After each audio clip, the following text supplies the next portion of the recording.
all the time. Also will note that maybe some of y'all noted on the bag that it does say medicated, and I'm going to tell you what that is, because if you're raising chicks, you're going to have that choice. Do you want to feed them medicated or unmedicated feed?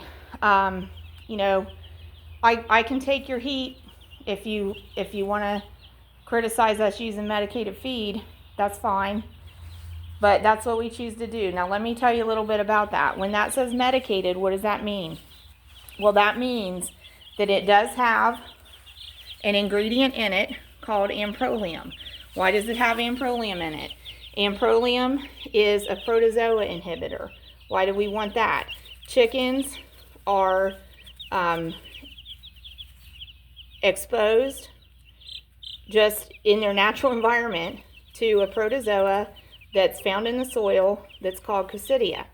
If they become filled up with coccidia and they can't kind of like fight off the damage that the coccidia does to their body, we say that those birds are affected by coccidosis, and that's caused by a protozoa that attacks basically their intestine. Okay, most all chickens actually are exposed to coccidia.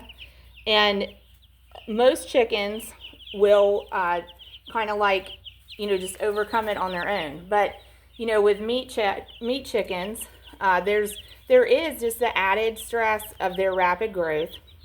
So sometimes when they're exposed to coccidia, they don't fight it off as well, okay? And so that amprolium is a protozoa inhibitor that helps the chicken not have the bad effects of an infestation of protozoa in their intestine, basically.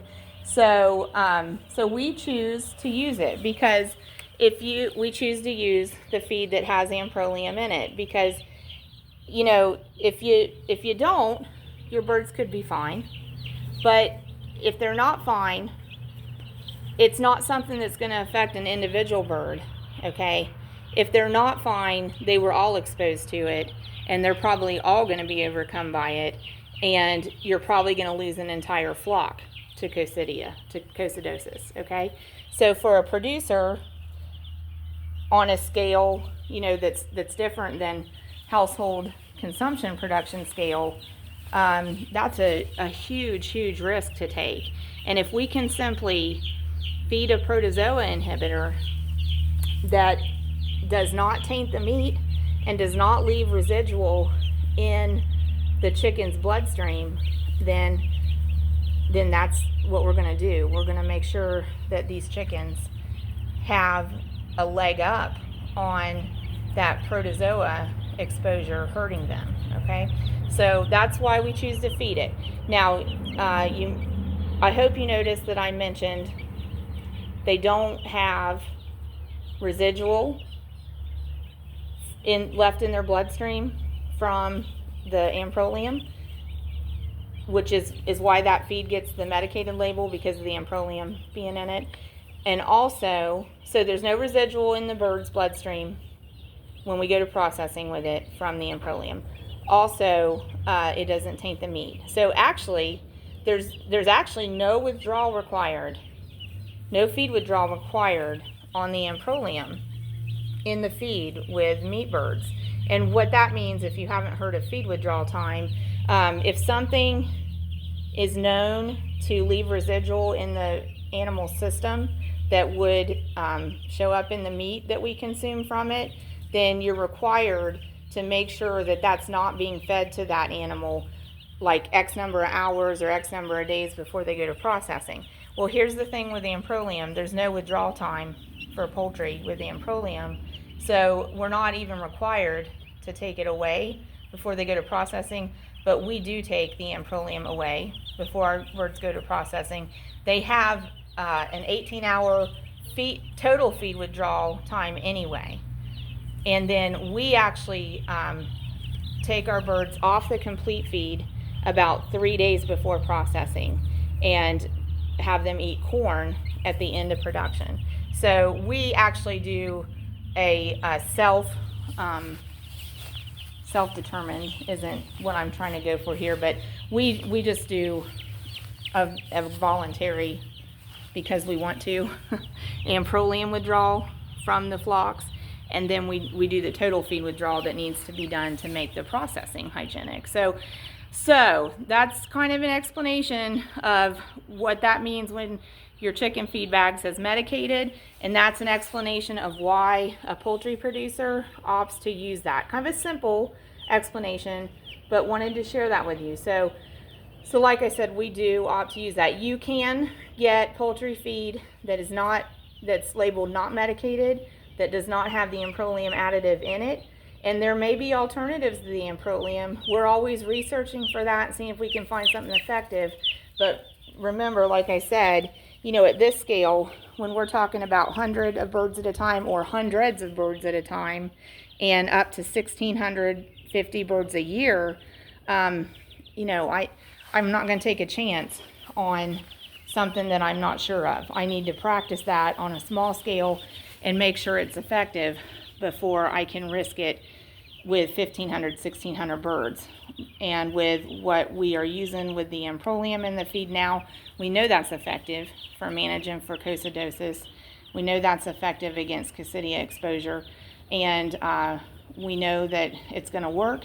And we've done the research that helps us feel confident that there's not residual in the bird when it goes to processing. And y'all, if you haven't had experience, if you're still with me, thank you for your patience. But if you haven't had experience with animals being affected by protozoas, it's nothing to just take lightly. One of the horses that we used to have horses. One of the last horses we had, he had EPM, and EPM stands for equine protozoal myelitis. And so in EPM, they get exposure to a protozoa that basically embeds itself in the brainstem and causes neurological damage. And by the time we understood what that horse had, he couldn't walk, he couldn't eat well, he couldn't hold his head up. We had to have him humanely euthanized, and it was heartbreaking. It was heart-wrenching. He was a beautiful appendix quarter horse that was a grandson of Impressive, and he ended up with EPM, and we had to have him put down. And he's buried, actually. Well, I know y'all are seeing cords right there, but he's buried in a peaceful spot right down there. There's a stump on the right of the screen, and to the left of it a little, there's just an opening, and that's where he's buried. And how did he get exposed to equine protozoal myelitis, to the protozoa that caused neurological damage? Possums. In that case, possums will urinate on the hay supply that your horse eats, and they spread the protozoa that way. And then when the horse, dries on the hay, and when the horse ingests the hay, he's exposed to the protozoa, and it can embed, like I said, in the brainstem. And once that neurological damage happens in EPM with a horse, it's irreversible. So you don't have a whole lot of options if it's done a considerable amount of damage. So that, that's a perspective we're coming from as livestock managers. Dealing with protozoas, you don't mess around. You don't mess around with protozoas. They're microscopic. We can't see them, but they're real, and they can do a whole lot of damage, cause a whole lot of problems. And so, when we were a household raising 100 birds a year, that's one scale. That's one level of poultry production. When we're running a small poultry operation that operating production costs are in excess of $25,000, that's another scale. And so we're not risking protozoa exposure, and we opt to use a feed that manages for that is also letting us create a wholesome, delicious product that is also safe for our customers at the end of production. So that's what we got going with that. So a couple other things we've done in the pen with the chicks here. So we're leaving the heat lamps on. Even though it's warm, it's going to drop back down to cold. Next week's going to be cold. these guys are going to need a warm ambient temperature for their entire production. So we might raise the lamps slightly.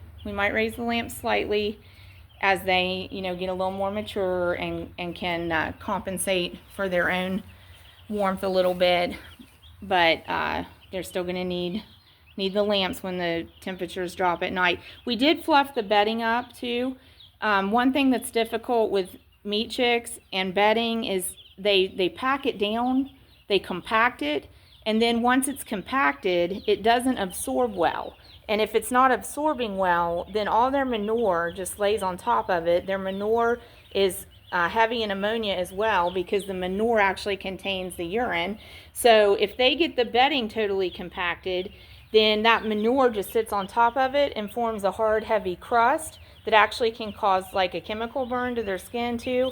So we try to not disturb the bedding a lot, because there's also like things from their feather dander that are viral that can get in the bedding. They're not going to make the bird sick or cause a problem in the meat later, but they can get ingested into our lungs and cause us respiratory distress, and they could cause them respiratory distress too.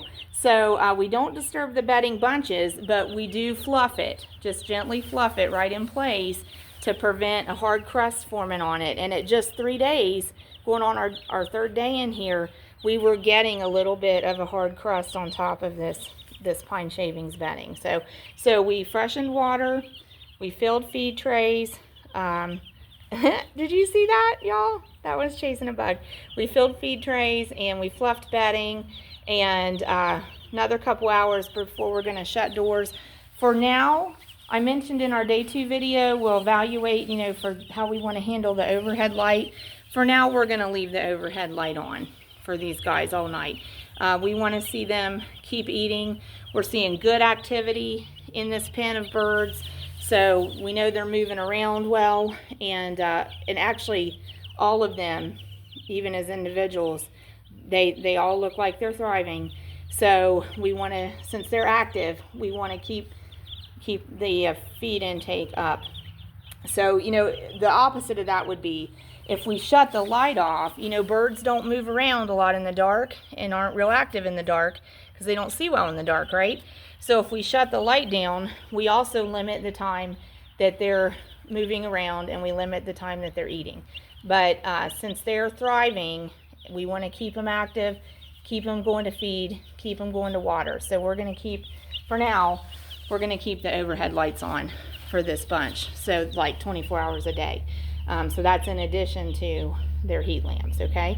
So I know we got another long video I got rolling on telling you about the feed. And a lot of times, we know there's other ways to feed too. This feed is grain-based. We know there's other ways to feed. But again, like at the scale, and we're small, but still, at the scale we're doing this, we want to make sure that we can come up with the exact same feed ration every time that we start a new 50 pounds of feed.